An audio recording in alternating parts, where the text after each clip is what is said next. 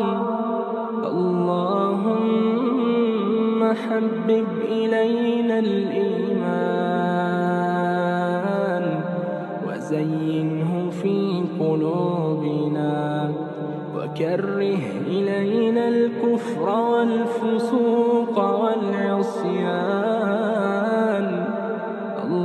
اللهم أسكننا الجنان، وزوجنا من الحور العين الحسان، وآتنا من كل فاكهة زوجان، في دارك دار السلام،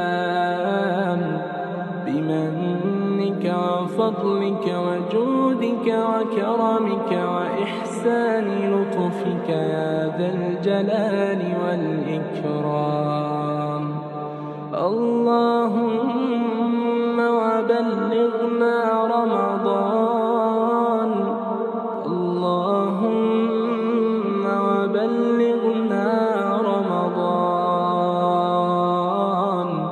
وارزقنا صيامه، وارزقنا صيامه وقيامه وإتمامه وقبوله، وتوفنا مع الأبرار. اللهم وبلغنا رمضان، وبارك لنا فيما تبقى من شعبان، وارزقنا صيام رمضان. اللهم وارزقنا صيام رمضان، اللهم بلغنا رمضان أياما عديدة وأعواما مديدة. وصل اللهم وسلم وبارك على سيدنا محمد وعلى آله وصحبه وسلم.